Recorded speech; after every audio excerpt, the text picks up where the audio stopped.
설 명절에 만나서 대부분 굉장히 많은 종류의 음식을 또 만들어서 먹기도 하잖아요.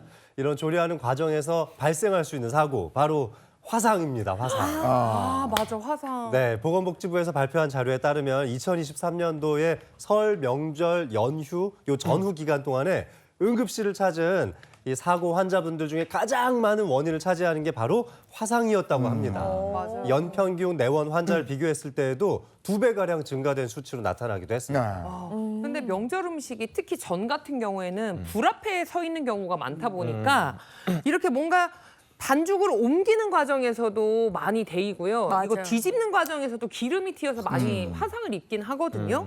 근데 이제 화상의 경우는 이렇게 뭐 몇 도 화상입니다, 몇 도 화상입니다 하잖아요. 몇 도까지 있는 거예요. 우리 일단 100도씨까지 나왔는데 몇 도가? 100도씨면 다 외울 수가 없겠죠. 예. 자, 화상은 손상 정도에 따라서 1도에서 4도까지 있습니다. 자, 먼저 1도부터 말씀드리도록 할게요. 자, 1도 화상은 이 표피 부분만 살짝 손상되어서 뭐 따끔거리거나 붉어지는 등 이 가벼운 통증이 발생합니다.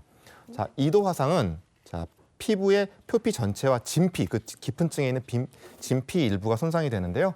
물집이 생기고 감염 위험이 커지면서 흉터가 생기게 됩니다. 자, 3도 화상은 굉장히 심하죠. 피부에 피하 지방까지 전부 화상을 입어서 조직이 그냥 밖으로 그대로 드러나고 신경까지 손상이 되는데요. 어머나, 어떡해. 아이러니하게도 그렇기 때문에 신경이 손상을 당해서 통증 자체를 아예 느끼지를 못하게 됩니다. 어머머머, 그래요? 자, 마지막으로 4도 화상은 피부, 근육, 신경, 그리고 뼈 조직까지도 모두 손상된 상태를 말합니다. 예, 명절에 음식하다가 이렇게 화상을 많이 입는다고 그랬는데 화상을 많이 입는 부위는 어디입니까? 사실 요리를 하다 보면 언제 어떤 상황이 닥칠지 모르기 때문에 전체적으로 다 주의를 해주셔야 되는 건 맞습니다. 하지만 그래도 아무래도 요리할 때 우리 손으로 하잖아요. 네. 많이 노출되는 부위는 손가락, 손등, 팔과 같이 좀 더 가까이 있는 부위겠죠. 그래서 이런 화상을 예방을 하기 위해서 제일 좋은 건 요리하실 때 가급적이면 좀 긴 옷을, 긴팔 옷을 입어주시는 게 좋겠고요. 일단 조리용 장갑 반드시 끼셔야 되고 여름이라 옷이 좀 짧다 이럴 때는 조리용 팔토시 같은 것들을 착용해 주는 것도 좋은 예방법이 될 수 있습니다. 네. 근데 만약에 설 명절 음식 장만하다가 화상을 입었어요. 그러면 어떻게 응급처치를 하는 게 가장 좋을까요? 일단 음식 만들다가 만약에 화상을 입었다 하면은 제일 먼저 하셔야 될 일은 일단 그 자리를 좀 피하셔야겠죠. 계속 화상에 노출될 수 있는 여러 가지 물질들이 있는 그 장소를 바로 피하시는 게 좋고요. 그다음에는 곧바로 흐르는 물에 차가운 흐르는 물에 약 15분에서 20분 정도 그 열기를 식혀주면서 씻어주시면 좋겠습니다. 네. 다만 이제 기름이라든지 물에 의해서 잘 씻기지 않는 이런 물질들에 닿아서 화상을 입었을 경우에는 얼른 마른 헝겊이나 거즈 뭐 이런 것 행주를 이용해서 얼른 닦아주시고 나서 찬물에 대는 게 좋겠죠. 아니면은 그 열기가 계속 씻겨지지 않을 수도 있기 때문이죠. 자, 이렇게 해서 어느 정도 열기가 씻겨져 나갔으면은 자, 그때부터는 일단 이 물집 같은 게 생길 수가 있는데 그 터트리지 마시고요. 그냥 바로 곧바로 병원, 응급실을 방문하시는 게 좋겠습니다. 네. 그리고 이제 보통 범위가 적을 때는 집에 갖고 계신 화상 연고나 이런 것들을 바르시는 것도 도움이 될 수 있는데요. 다만 화상의 범위가 너무 넓다. 이때는 오히려 연고나 이런 거 바르지 마시고 그냥 젖은 거즈로 덮어서 공기 중에 화상 부위가 노출되지 않도록만 하고 응급실을 가시는 게 더 좋습니다.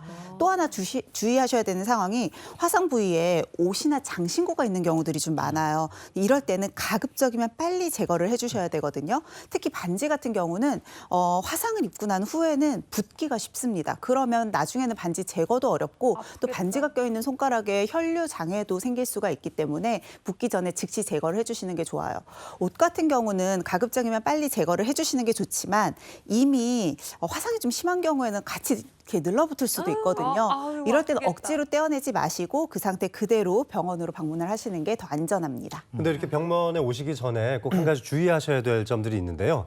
이 차가운 물에 흐르는 물을 이렇게 씻으라고 말씀을 드렸는데 그러다 보면 옷이 젖는 경우가 상당히 많습니다. 또 요즘 날씨도 춥잖아요. 그래서 어린이나 노약자 같은 경우는 이 추위 때문에 또 저체온증에도 빠질 수 있으니까 가급적이면은 좀 마른 옷으로 또 가벼운 옷으로 갈아입고 오시는 것을 추천을 드립니다. 이제 갈아입는 과정에서 상처 부위가 쓸리거나 더 손상될 가능성이 있다면은 억지로 벗지 마시고 가위로 잘라서 이제 벗는 과정을 하시면은 병원에 오셔서 치료를 받는 과정이 굉장히 수월할 수 있고요. 그다음에 상처 부위가 만약에 좀 작다면은 집에 가지고 계시는 화상 전용 밴드 같은 게 있습니다. 이제 네. 또는 연고가 있는데 그런 걸 이용해서 가볍게 응급처치를 하고 오시면 또 원만하게 치료를 받으실 수도 있겠죠. 네, 정리를 해보자면 화상을 딱 입었을 때 일단 첫 번째로 해야 할 행동은 15분에서 20분 정도 흐르는 물, 그 차가운 물에 좀 대고 있는 게 좋다라고 말씀하셨거든요.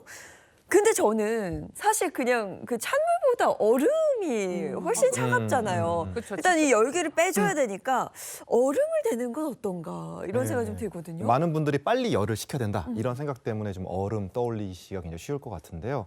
이 화상을 입은 피부에다가 얼음을 직접 갖다 대면은 심지어 동상을 입을 수도 있습니다. 방어층이 많이 사라진 상태이기 때문에 자, 이 화상을 입은 부위에 이렇게 얼음을 딱 대게 되면 그 부분이 혈관이 수축을 하면서 혈액순환이 나빠지게 되겠죠. 그러면 오히려 이 염증을 일으킬 수가 있고 피부가 재생되는 걸 오히려 방해할 수 있기 때문에 이 화상 입은 부위에 직접 얼음을 갖다 대는 것은 절대 피하셔야 합니다.